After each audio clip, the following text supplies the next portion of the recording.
Hi and welcome to Cheekyricho Cooking's chocolate pies. The ingredients are in the recipe box below. We are just using some Cottees chocolate instant pudding. It's along the same lines as the vanilla slice pies that we shared, and this company makes quite a few different flavours of instant puddings that are great for filling your pie, and it's quite economical. It comes in 2 stages, obviously. We're just using store-bought puff pastry here, and we're just going to make our filling. You're going to need a stand mixer for this. Just tip your instant pudding in. I'm sure there are different companies that make this in other parts of the world, with 300 grams of cream and 150 grams of milk, which I'm just going to rinse that cream container out to get the last of it. You've got to rinse it out anyway, put it in the recycle bin, and just whip that for a couple of minutes until it goes nice and smooth and thick and creamy, just on medium speed. Okay, see what we have here? It's nice and thick and rich. We're just going to scrape down the sides and put it to one side. We're going to use an ice cream scoop to dispense it into the pie maker, and we're using the Sunbeam Magic 4 pie maker. So just leave that to one side. Okay, we've got the pie maker on at the moment. We're just pressing our pastry in. Be careful not to burn yourself with this method, but it just starts that pastry going a little bit. The leftover pieces of pastry, I'm just going to lay on top of each other, okay, and we're going to re-roll those back out. Don't roll them into a ball and then scrunch them all up. Just put them on top of each other, and that way the layers in the puff pastry won't get all confused. We're going to cut our tops ready to go. Scoop some of our filling in.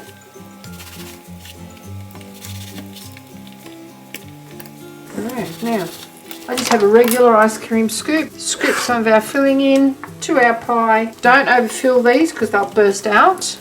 You don't need to wet around the edges, because once the lid goes down on it, it will actually crimp itself shut. This pastry doesn't cut that easily with the pastry cutter. It's actually not my favourite brand, but that's what I have and that is what I'm using. Close the lid.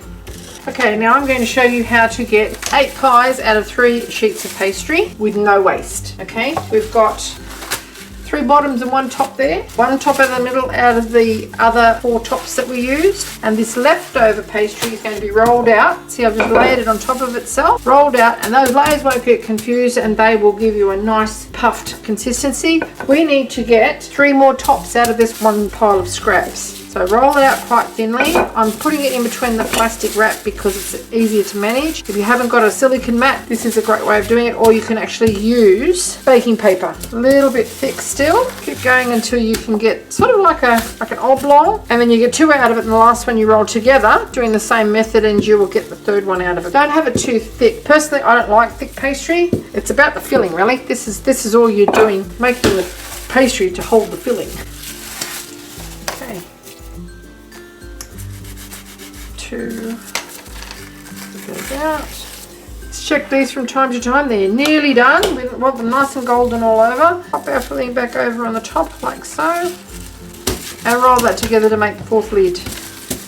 Okay. Now you have this much waste.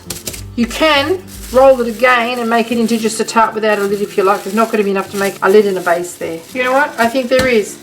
There's our 9th pie base, and I'll roll that together, and that can be a top if we've got enough filling. Let's put that to one side. Okay, these are gorgeous now. We're just going to pop those out with some silicone tongs and just put them to one side. Now, you can dust these with some of that chocolate stuff that you put on top of cappuccinos and things. You can do it just with icing sugar. You can ice it with some chocolate icing. I'm just going to wipe that off there because I don't want them to burn onto the next pie. And then we're just going to pop our next pies in. So don't overfill them, because this is what's going to happen. It comes off easy enough, but it doesn't smell the best if it gets too cooked on. Big one in, and do the same again. Now you can put some raspberries in the bottom of this if you like. You can also make some raspberry frosting to put on top of them, because chocolate and raspberry just divine together. These are quite sweet, so if you do make a frosting for it, don't make a really sweet, sickly one. Use darker chocolate or something like that that's not so sweet. And the filling takes about a minute to make, and they cook in about 7 minutes, 6 to 7 minutes, depending on the power and brand of your pie maker. You make a big one of these too in the family pie maker. Wow, I've got plenty of that filling left over. Okay, close the lid. Okay, let's get some of that chocolate cappuccino topping. Dust it on the top of our little chocolate pies, and cut it with a serrated knife, and I'll show you what they look like inside. Now they'll be quite soft at the moment, and they will chill more upon standing, but that's what you have. That is chocolate lover's heaven. Thanks for watching. Okay, our leftover chocolate pudding mix has actually thickened up significantly in the fridge, and I'm going to just add a blob of mascarpone cheese to that and swirl it all around. Now, I don't care if it doesn't mix right in. If it's a bit of a marble effect, that's fine as well. And we're just going to slather this on top of our pies, pop on a couple of raspberries, and then just dust it with some icing sugar. So you're not going to pipe this because it's just too thick, and it's not icing, it's the same as what's in the pie. Okay, do that on both of them, and this is going to be our morning tea. Pop it on. It's really quite thick, as you can see, but you've carried that flavour from the inside of the pie to the top of the pie. Okay, a couple of raspberries on there, and then we're going to just dust it liberally with some icing sugar. Powdered sugar, convection sugar, whatever you want to call it. Okay, alrighty. Now, I'll cut it in half and show you what it looks like inside now that it's chilled. Slice through this raspberry, shall we? Oh, you could use strawberries on here too if you wanted to. And there you have it. Creamy topping with a little tart raspberry and quite thick chocolate pudding cream custard on the inside. Have a little taste, shall we? That is so tasty. I prefer them to be a little bit warm, and this is straight out of the fridge, but it cuts beautifully either way. And look at it inside. Yummo. Thanks for watching.